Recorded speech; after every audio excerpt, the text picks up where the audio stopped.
KTV Originals।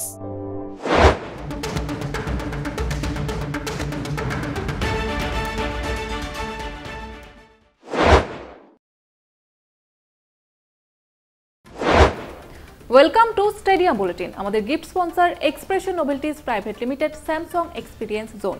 আজকে stadium বুলেটিনে আপনাদের সঙ্গে রয়েছি আমি জুহিতা, এবং আমার সঙ্গে স্টেডিয়াম বুলেটিনে আলোচনায় রয়েছেন আমাদের assistant sports editor Joyjyoti Ghosh. Joyjyoti, স্বাগত জানাবো তোমাকে। ধন্যবাদ। আজকের যে ম্যাচ সেটা কিন্তু একেবারে হাড্ডাহাড্ডি লড়াই এখনো পর্যন্ত চলছে। জয়জ্যোতি, কি বলবে তুমি, যে কাকে তুমি এগিয়ে রাখবে? দেখো জুহিতা, যেখানে যাচ্ছে ম্যাচ কোন দল জেতে খুব বলা মুশকিল, এবং এলিমিনেটরে লড়াইটা এরকমই হওয়া উচিত। ঠিক যেমনটা ম্যাচ চলছে এই মুহূর্তে, যা খবর পাচ্ছি 151 এই মুহূর্তে কিন্তু হয়ে গেছে। গুজরাট টাইটান্স যারা নাকি চেস করছে 228, এবং যেটা বলার সেটা হচ্ছে যে সাই সুদর্শন এমন একটা নাম যার ব্যাটে রবীন্দ্রসঙ্গীত চলছে যেন আজকে, মানে এই মুল্লানপুরের সবুজ গালিচায় দুর্ধর্ষ ব্যাটিং সাই সুদর্শন, মানে তিনি নায়ক থেকে মহানায়কে যেন উন্নীত হচ্ছেন আজকে। যদি ম্যাচ নাও জেতে গুজরাট টাইটান্স তাহলেও সাই সুদর্শনকে সেলুট, এবং যদি জেতে গুজরাট টাইটান্স তাহলে এই মানুষটির জন্যই জিতবে। শুধুমাত্র একটা ম্যাচ নয়, এই পুরো IPL জুড়ে সাই সুদর্শন তার সুদর্শন ব্যাটিংয়ের মানে সাক্ষ্য রেখে গিয়েছেন, এবং যেভাবে তিনি আজকেও পারফর্ম করছেন এটা কিন্তু যারা খুদে ক্রিকেটার আজকে ম্যাচ দেখছেন তাদের কাছে শিক্ষণীয়, যে প্রেশার সিচুয়েশনে, বিগ ম্যাচ সিচুয়েশনে কীভাবে ব্যাটিং করতে হয়। একদম মানে উদাহরণস্বরূপ কিন্তু তার ইনিংসটাকে আমি তুলে ধরতে চাইছি, যে সাই সুদর্শন আজকে একটা এক্সাম্পল। এবং এই মুহূর্তে এই যে IPL-এর মহাকাশে IPL-এর ক্রিকেটীয় আকাশে এক উজ্জ্বল জ্যোতিষ্কের নাম সাই সুদর্শন ব্যাটিং করছেন, এবং সাই সুদর্শন যতক্ষণ ক্রিজে রয়েছেন ততক্ষণ গুজরাট টাইটান্সও কিন্তু তাদের মানে যে আশাটা রয়েছে সেটা কিন্তু জিয়ে থাকবে, এটা বলা বাহুল্য। আর গুজরাট টাইটান্সের ফ্যান্সরাও চাইছে সাই আজকে মাতিয়ে দেখ, আজকে পাঞ্জাব জয় করুক, পাঞ্জাবের এই মুল্লানপুর স্টেডিয়াম জয় করুক, আজ জয় করুক গুজরাট টাইটান্স বোলারদের বিরুদ্ধে। তার ব্যাট যেন আরও চওড়া হয়ে আজকে এমন জায়গায় গুজরাট টাইটান্সকে নিয়ে যায় যাতে তারা পরবর্তী কোয়ালিফায়ার 2-তে খেলতে পারে পাঞ্জাবের বিরুদ্ধে। তবে এই মুহূর্তে কি হবে ম্যাচ বলা খুব মুশকিল, কারণ ম্যাচটা এমন জায়গায় যাচ্ছে, কখনো মানে এগিয়ে থাকছে মুম্বাই, কখনো গুজরাট টাইটান্স। তবে যদি আরেকটা ভালো পার্টনারশিপ হয়, যেটা ওয়াশিংটন সুন্দর করলেন সাই সুদর্শনের সঙ্গে, তাহলে কিন্তু ম্যাচ বেরও করে ফেলতে পারে গুজরাট টাইটান্স। হাড্ডাহাড্ডি ম্যাচ হচ্ছে, এটুকু বলাই যায়। মুম্বাইয়ের ব্যাটিং এর শুরুটা যদি আমি বলি, সেটাকে কিভাবে ব্যাখ্যা করবে? দেখো, আজকে মুম্বাই প্রথমে যখন ব্যাটিং করে, এবং আমরা এর মানে বিকেলে যেটা গৌতম দার সঙ্গে শো হয়েছে, গৌতম ভট্টাচার্যের সঙ্গে আমাদের যুগ্ম সম্পাদক, তখনও কিন্তু আমরা বলছিলাম যে নতুন যেসব ক্রিকেটাররা আসছেন তারা কীভাবে অ্যাডাপ্ট করবেন এটা দেখার বিষয়। তবে ভারী চমৎকার আজকে ব্যাটিং করেছেন কিন্তু রোহিত শর্মা, এবং একই সঙ্গে বলবো বেয়াস্টো। আমি শুধু স্ট্রাইক রেটটা বলবো, জনি বেয়াস্টো যেভাবে তিনি ব্যাটিং করেছেন, 22 বলে 47 রানের ইনিংস, স্ট্রাইক রেট 213.64, মানে প্রথম 6 ওভারে প্রথম পাওয়ার প্লেতে রান সংখ্যা দাঁড়ায় 79, এবং 84 রানের পার্টনারশিপ হয় এই দুই ব্যাটারের মধ্যে, মানে 7 ওভারেই 84। ওই একটা কথা যেটা বারবার বলি, যে শুরুটা যদি ভালো হয় তাহলে কিন্তু সেটার উপর ভিত্তি করে পরবর্তী ব্যাটাররা আরও ভালো একটা স্কোর নিয়ে যেতে পারে, টার্গেট নিয়ে যেতে পারে, এবং সেটাই কিন্তু হয়েছে আজকে। যে মানে ধুন্ধুমার গতিতে রান তুলছিলেন জনি বেয়াস্টো এবং রোহিত শর্মা, সত্যি হ্যাটস অফ। এবং Rohit Sharma big match player, নতুন করে বলার কিচ্ছু নেই। যেভাবে ব্যাটিং করলেন আরও একবার কিন্তু বুঝিয়ে দিলেন যে তিনি এখনও জীবিত ব্যাট হাতে, এবং এখনও যখন তার ব্যাটটা অন সাইডের দিকে স্ম্যাশ হয়, যখন কোনো শর্ট অফ লেন্থ ডেলিভারিতে তিনি যখন না ফ্লিকের স্টাইলে যখন 6 মারেন, তখন মনে হয় যেন সেই মানে পুরনো রোহিত শর্মা আবারও ভর করেছে এই নতুন রোহিত শর্মাকে। একেবারে গতকাল আমরা যেটা দেখেছিলাম বিরাট কোহলির ক্ষেত্রে, তাকে ঘিরে উন্মাদনা, এবং আজকে রোহিত শর্মা সেটা করে দেখালেন। এবং এখানে জানতে চাইবো জয়জ্যোতি, যে রোহিত শর্মা তিনি কেন আলাদা? রোহিত শর্মা দেখো স্পেশাল প্লেয়ার বলতেই হবে। তোমার দেখো আজকে এরকম একটা ম্যাচ, এলিমিনেটর ম্যাচ, এবং যারা নাকি জাত প্লেয়ার হয়, যারা নাকি বড় প্লেয়ার হয়, তারা কিন্তু মানে স্পেশাল ম্যাচগুলোতে পারফর্ম করে। তুমি দেখো এর আগে যদি ইতিহাস তুমি দেখো, অরবিন্দ ডিসিলভা আসল ম্যাচগুলোতে কিন্তু তিনি রান করতেন। Steve wave big match player, সবাই বিগ ম্যাচ প্লেয়ার হয় না। মহেন্দ্র অমরনাথকে দেখো যেভাবে তিনি 83 ওয়ার্ল্ড কাপ সেমিফাইনাল ফাইনালে পারফর্ম করেছেন।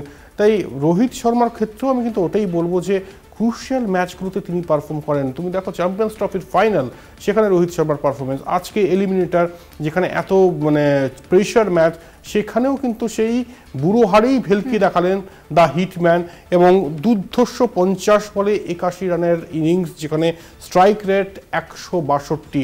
ওই যে একটা কথাই বললাম যে রোহিত শর্মা যখন পুল মারেন তখন মনে হয় সব কিছু যেন এখনও ঠিকঠাক রয়েছে পৃথিবীতে, এখনও কিছু কোনো পাপ যেন ঢোকেনি। আমরা সচিনকে নিয়ে বলতাম যে যখন সচিন ব্যাটিং করেন তখন সমস্ত পাপ করে ফেলা, কারণ সেই সময় ভগবানও তার ব্যাটিং দেখে, এটা একটা প্রচলন ছিল প্রভাব সচিনকে নিয়ে। রোহিত যখন ব্যাটিং করে এক্ষেত্রেও কিন্তু সেরকমই কথা, অনেকেই বলেন যে রোহিতের ব্যাটিং শিল্প সেটা সেই 2008-এর কমনওয়েলথ ব্যাংক সিরিজ থেকে শুরু হয়েছে, বা আরেকটু আগে যাই 2007 টি20 ওয়ার্ল্ড কাপ যারা দেখেছেন, সেখানেও তিনি তার শৈল্পিক সত্তা দেখিয়েছেন ব্যাট হাতে।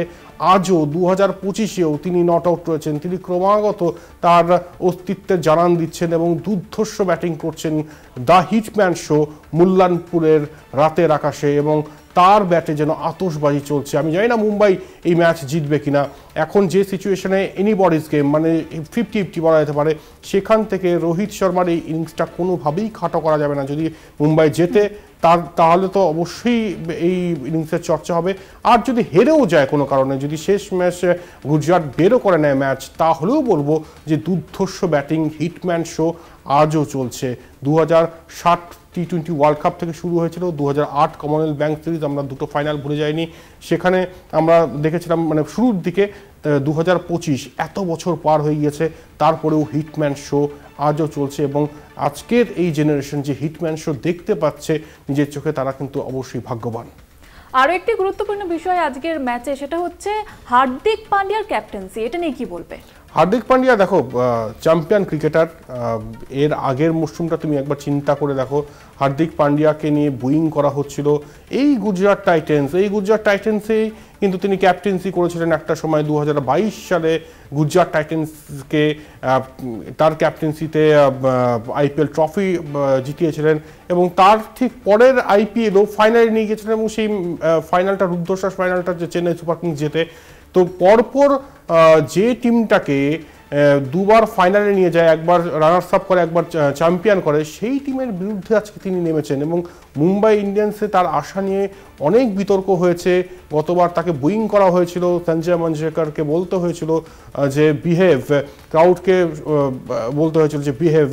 তো এরকম অবস্থা থেকে আজকে এই দলটা যে খেলছে প্লে অফে, তাতে অবশ্যই ক্যাপ্টেন হার্দিক পান্ডিয়ার অবদান রয়েছে। তুমি যদি আজকে দেখো যে প্রথম হাফটা যদি দেখো, তাহলে দেখবে যে হার্দিক পান্ডিয়া যেভাবে তিনি করতালি দিয়ে অভিবাদন জানালেন রোহিত শর্মা যখন অর্ধশতরান করলেন, সেটা কিন্তু দৃষ্টিনন্দন, যথেষ্ট রকম সেটা তাৎপর্য বহন করে। এবং আরও একটা বিষয় দেখলাম যে স্ট্র্যাটেজিক টাইম আউটে হার্দিক পান্ডিয়া নিজে গেলেন কোনো একটা বার্তা দিতে। ক্যাপ্টেন তিনি নিজে ছুটছেন মাঠে রোহিত শর্মাকে চিয়ার আপ করার জন্য এবং সেখানে তাকে বার্তা দেওয়ার জন্য। তাই এটাই বলার যে প্রথম হাফে যথেষ্ট ভালো ক্যাপ্টেন্সি রেখেছে, এবং শেষে একটা ক্যামিও রোল প্লে করেছেন হার্দিক পান্ডিয়া। আমরা দেখি 9 বলে 22 রান, তার স্ট্রাইক রেটটা আমি একটু বলে দিই, 244.44 তার স্ট্রাইক রেট, এবং টিপিক্যাল হার্দিক পান্ডিয়া সব ধরনের শট খেলেন, 6 মারেন, অন সাইডে স্ম্যাশ করেন, কখনো অফ সাইডে, কখনো নো লুক শট, সব শটের সমাহার হার্দিক পান্ডিয়ার মধ্যে আজকে দেখেছি। তবে হার্দিক পান্ডিয়ার সেকেন্ড হাফটায় কিন্তু মনে হয়েছে একটু কনফিউজ, কোন বোলারকে দেবেন। তিনি নিজেও একদম কিং কর্তব্যবিমূঢ়, কারণ ওই যে একটু আগে বললাম যে সাই সুদর্শনের ব্যাটে যেন রবীন্দ্রসঙ্গীত চলছে, এবং সাই সুদর্শন যেভাবে ব্যাটিং করছেন তাতে সত্যি যারা নাকি ধ্রুপদী ক্রিকেট এবং এই সময়ের ক্রিকেট যারা দুটো ডিফারেন্ট জেনারেশনকে একত্রিত করার ক্ষমতা রাখেন, সাই সুদর্শন লেট এলিগেন্স তার ব্যাটে দেখা যাচ্ছে, কখনো অন সাইডে খুব সুন্দর খেলছেন, কখনো অফ সাইডে একদম কপি বুক স্টাইলে শট খেলছেন। খুব একটা কিন্তু অক্রিকেটীয় শট তিনি খেলেন না, আনঅর্থোডক্স শট খেলেন না, একদম টেক্সট বুক শট। মনে হয় যেন বা হাতে রাহুল দ্রাবিড় ব্যাটিং করছেন গুজরাট টাইটেন্সের জার্সিতে, এবং সেটা যেন মনে হচ্ছে রাহুল দ্রাবিড়ের আপগ্রেডেড ভার্সন এই সাই সুদর্শন। দুর্ধর্ষ ব্যাটিং। এই পারফরমেন্সের পর তিনি তো ভারতীয় দলের ডাক পাবেনই, এবং ইংল্যান্ড সিরিজে তার যে ডাকটা এসছে একদম ন্যায্য সঙ্গত কারণে এসছে। কারণ আইপিএলের দুর্ধর্ষ পারফরমেন্স, সেটা হয়তো রেড বল ক্রিকেট, তবে হোয়াইট বল ক্রিকেটে তিনি যেটা পারফর্ম করছেন সেটা অবশ্যই অবিশ্বাস্য দেখেছি। তার তুলনায় আজকের যে ম্যাচ সেটা কার্যত দাপট দেখিয়েছে। তবে আজকের যে ম্যাচে আমরা দাপট দেখলাম, এর জন্য জয়জ্যোতি কি কোনো আলাদাভাবে প্রস্তুতি নিয়েছিল মুম্বাই? দেখো, মুম্বাইয়ের কথা বলতে গেলে একটা কথাই বলবো যে মুম্বাই বরাবরই শক্তিশালী টিম, এবং এর আগেও আমি বলেছি যে যখন এর আগে মুম্বাই পারফর্ম করতে পারছিল না সে, এবং হঠাৎ করে যখন পারফর্ম করে, মানে পারফর্ম করতে শুরু করে, তখন কিন্তু একতরফা ভালো পারফর্ম করতে শুরু করেছে মুম্বাই ব্যাটাররা, এবং আমরা মানে মুম্বাই ইন্ডিয়ান্স টিম, এবং সেটাই আমরা আজকেও কিন্তু সেই ঝলকটা দেখতে পেয়েছি। তবে শেষ মুহূর্তে কি হবে সেটা অবশ্যই দেখার। এই মুহূর্তে ম্যাচ চলছে, আমার মনে হয় একটা ব্রেক নেওয়ার সময় হয়ে গিয়েছে, জয়িতা একটা বিরতি, তারপরে ফিরছি। ফিরে এলাম বিরতির পর। জয়জ্যোতি, যে বিষয়টা নিয়ে আলোচনা করছিলাম বিরতিতে যাওয়ার আগে, যে গুজরাটও কিন্তু তাদের দাপটের সঙ্গে খেলছে এবং 170 কিন্তু পেরিয়ে গিয়েছে, এবং এই মুহূর্তে ম্যাচের যে পরিস্থিতি তাতে কে জিতবে বলে মনে হচ্ছে? দেখো, 24 বলে 54 রান প্রয়োজন এই মুহূর্তে আমাদের, আমরা যা আপডেট পাচ্ছি 24 বলে 54। আরেকটা বিষয় যেটা বলার সেটা হচ্ছে সাই সুদর্শন আউট হয়ে গিয়েছেন। সাই সুদর্শন যদি আউট হয়ে গিয়ে থাকেন তাহলে আমি বলবো মুম্বাই কিন্তু এগিয়ে গিয়েছে এই ম্যাচে এখনো পর্যন্ত, অ্যাজ অফ নাও। পরবর্তীতে যদি আরও কোনো অন্য ব্যাটার এসে দুর্ধর্ষ ব্যাটিং করেন তাহলে সেটা আলাদা বিষয়। তবে এই গুজরাট টাইটান্সের একটাই স্ট্রং পয়েন্ট, সেটা হচ্ছে তাদের টপ অর্ডার দুর্ধর্ষ। মানে গোটা আইপিএল জুড়ে তুমি যদি দেখো, সেক্ষেত্রে সাই সুদর্শন হোক বা শুভমান গিল হোক বা জস বাটলার তো নেই এখন এই মুহূর্তে, কুশাল মেন্ডিস রয়েছে। তো এটাই বলার যে যদি টপ অর্ডার কলাপস করে কোনো কারণে, তাহলে কিন্তু তাদের যে নগ্ন রূপ সেটা কিন্তু বেরিয়ে আসে। তো এই মুহূর্তে দাঁড়িয়ে যা অবস্থা, আমাদেরকে পিসিআর যেটা জানাচ্ছে যে 24 বলে 54 রান টাফ। এখান থেকে অবশ্যই গুজরাট টাইটান্সের এই ম্যাচ জেতা টাফ, কারণ উইকেট পতন হচ্ছে এবং আস্কিং রেট কিন্তু আরও বাড়তে থাকবে। মানে যত as the game progresses Joyita, তত কিন্তু আস্কিং রেট বাড়তে থাকবে, এবং যদি দক্ষ ব্যাটার না থাকে, যদি সাই সুদর্শনের মতো ব্যাটার না থাকে, তাহলে কিন্তু এই ম্যাচ বের করা অবশ্যই কঠিন, বেশ কঠিন হয়ে পড়বে গুজরাট টাইটান্সের জন্য। তাই আমরা তো অবশ্যই সেই দিকে নজর রাখবো। তবে জানিয়ে রাখি যে যারা এই মুহূর্তে কলকাতা টিভি দেখছেন তারা কিন্তু এই ক্রিকেট আড্ডায় অংশ নিতে পারেন। টেলিভিশন স্ক্রিনে অবশ্যই নাম্বার দেখতে পাচ্ছেন, সেই নাম্বারে আপনারা ফোন করতে পারেন। জানি খেলা দেখছেন, খেলার মাঝে একটু ক্রিকেট আড্ডাও না হয় দিলেন। তবে আজকের ম্যাচ নিয়ে আপনাদের কি বক্তব্য? রোহিত শর্মার ব্যাটিং হোক বা বেয়ারস্টোর ব্যাটিং হোক বা মুম্বাই ইন্ডিয়ান্সের অন্য এক্সপেক্ট নিয়ে যদি আলোচনা করতে হয়, অবশ্যই কিন্তু এই আলোচনায় অংশ নিতে পারেন আপনারাও। একেবারে জয়জ্যোতি, যে বিষয়টা নিয়ে এখন তোমার কাছে জানতে চাইবো, যে গতকাল আমরা যেমনটা দেখেছি পাঞ্জাবের ক্ষেত্রে একই মাঠে 101, এবং আজকে সেখানে মুম্বাই 200 পেরিয়ে গেল তাদের রান রেট। তো সেক্ষেত্রে কি বলবে, কেন এমনটা হলো? দেখো, মানে এটা একটু অবাক করার মতোই অবস্থা, কারণ মনে হচ্ছে যে উইকেটে গতকাল খেলা হয়েছে সেই উইকেটে খেলা হয়নি, এটা পরিষ্কার। এবং এই উইকেটটা যে রানের ফেস্ট হবে সেটা প্রথমেই কিন্তু বোঝা গিয়েছিল, কারণ আমরা যদি মুম্বাই ইন্ডিয়ান্সের ব্যাটিংটা দেখি, প্রথম 6 ওভারে 79 রান, সেখানেই কিন্তু স্পষ্ট হয়ে গিয়েছিল যে এটা মানে অন্য ম্যাচ হতে চলেছে, মানে গতকালের ম্যাচের সঙ্গে রিজেম্বল করলে কিন্তু হবে না। তাই এই ম্যাচটা অন্য ম্যাচ, গতকালের ম্যাচটা আরেকটা ম্যাচ ছিল। তাই এবারের আজকের ম্যাচের যদি কথা বলি, তাহলে একটা কথাই বলার যে ব্যাটাররা যথেষ্ট ভালো ব্যাটিং করেছেন। উইকেট অবশ্যই কিছুটা ব্যাটিং সহায়ক তো বটেই, এটা নিয়ে কোনো অস্বীকারের জায়গা নেই। তার থেকেও বড় কথা, ব্যাটাররা রেসপন্সিবিলিটি নিয়ে ব্যাটিং করেছেন, উল্টো বলটা শর্ট সিলেকশন কিন্তু করেননি, যেটা গতকাল পাঞ্জাব কিংস ব্যাটাররা করেছেন। এবং আরও একটা বিষয় বলার, আমি কোনো ব্যাটারকে ছোট করছি না, কোনো অংশে কাউকে কোনো ছোট না করে বলছি, এই এত বড় একটা ম্যাচ, এলিমিনেটর ম্যাচ, সেখানে যদি তুমি ক্যাচ মিস করো বারবার এবং সহজ ক্যাচ মিস করো, সেখান থেকে ম্যাচ কীভাবে জিতবে? তুমি রোহিত শর্মার আজকে দুটো ইজি ক্যাচ মিস হয়েছে, আরও একটা ক্যাচ মিস হয়েছে এক মুম্বাই ব্যাটারের। তাই মানে পরপর যদি ক্যাচ মিস হতে থাকে তাহলে তো আরও প্রেশার হয়ে যাবে। মানে যেখানে এই ম্যাচগুলোতে অপরচুনিটি ক্রিয়েট করা উচিত, সেখান থেকে অপরচুনিটি ক্রিয়েট না করে যে অপরচুনিটিটা তুমি পাচ্ছ সেই অপরচুনিটিটাও তুমি এনকেজ করতে পারছো না। তো এটাই বলার যে মানে মুম্বাই ইন্ডিয়ান্সের আজকে যে এত একটা বিশাল স্কোর হয়েছে 228 রান, এটা হয়তো হতো না যদি ক্যাচগুলো ঠিকঠাক ধরা হতো, যদি ফিল্ডিংটা আরও আঁটোসাঁটো হতো গুজরাট টাইটান্সে। এবং একটা অদ্ভুত ব্যাপার আজকে লক্ষ্য করি, শুভমান গিল কিন্তু ভীষণ টেন্সড মনে হয়েছে আজকে। আমি জানি না এটা সবার মনে হয়েছে কিনা। শুভমান গিল যিনি টেস্ট ক্যাপ্টেন হিসেবে কয়েকদিন আগেই নিযুক্ত হয়েছেন, অবশ্যই আত্মবিশ্বাসী থাকার কথা, তবে তাকে কোথাও যেন বেশ টেন্সড মনে হয়েছে।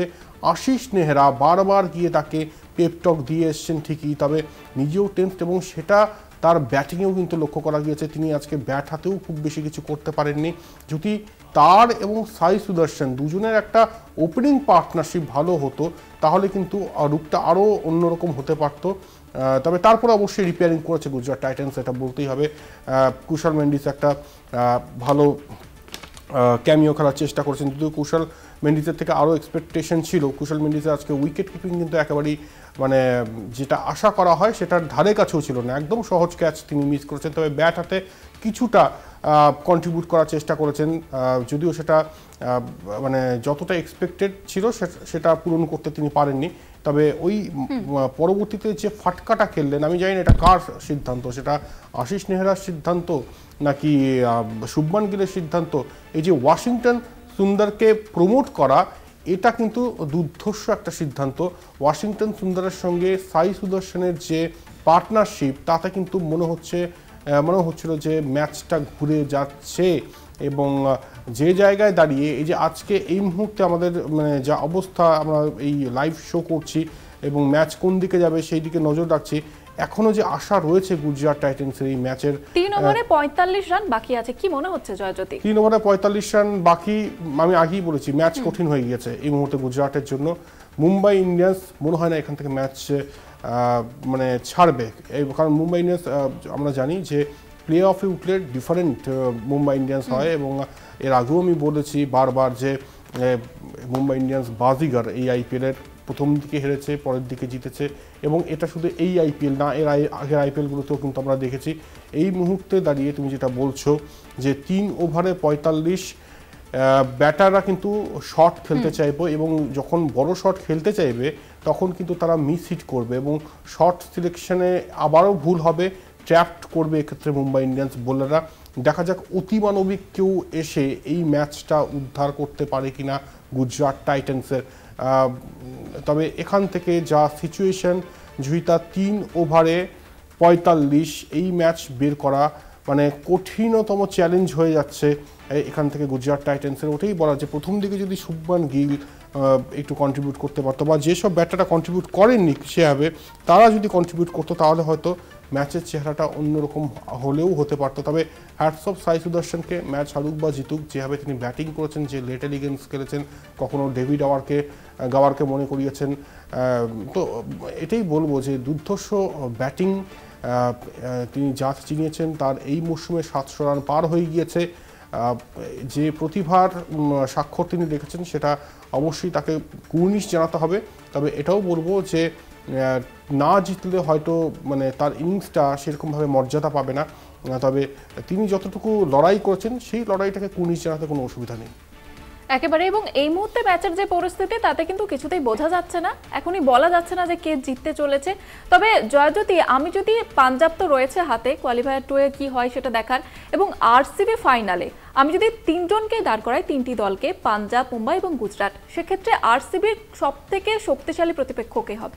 মুম্বাই, এটা আনডাউটেডলি। এবং মুম্বাইকে কেউ চায়ও না ফাইনালে, আরসিবিও চাইছে না। আজকে আরসিবি দেখো তুমি, আজকের ম্যাচ একদম আরসিবি দেখছে এবং তারা কিন্তু এটাই প্রার্থনা করছে যে মুম্বাই হেরে যাক কোনোভাবে, বাকিটা ওরা দেখে নেবে। কারণ হয়তো গুজরাটের ঘরের মাঠে খেলা হবে, সব ঠিক আছে, কিন্তু মুম্বাই ফাইনালে চলে যাওয়া মানে ওখান থেকে কিন্তু আবারও তোমাকে ভাবতে হবে যে এখান থেকে যদি আমাকে ম্যাচ বের করতে হয় তাহলে কিন্তু মানে সাংঘাতিক রকমভাবে পারফরমেন্স, অসাধারণ পারফরমেন্স দিতে হবে। সেখান থেকে তোমাকে মানে আইপিএল ট্রফিটা স্পর্শ করতে হলে অনেক হার্ডশিপ করতে হবে। তাই এটাই বলার যে মুম্বাইকে কেউ চাইছে না, ব্যাঙ্গালোর চাইছে না, তার থেকে অনেক বেটার পাঞ্জাব যদি ফাইনালে যায়, তার থেকে অনেক বেটার গুজরাট। তবে মুম্বাই যদি আজকের ম্যাচ জিতে যায়, আমি বিকেলবেলাতে লাইভ শোতেও বলেছি, গৌতম দার শোতে, 24 দিন আগে এই কলকাতা টিভির স্টেডিয়াম বুলেটিন শোতেও বলেছে যে এই মুম্বাই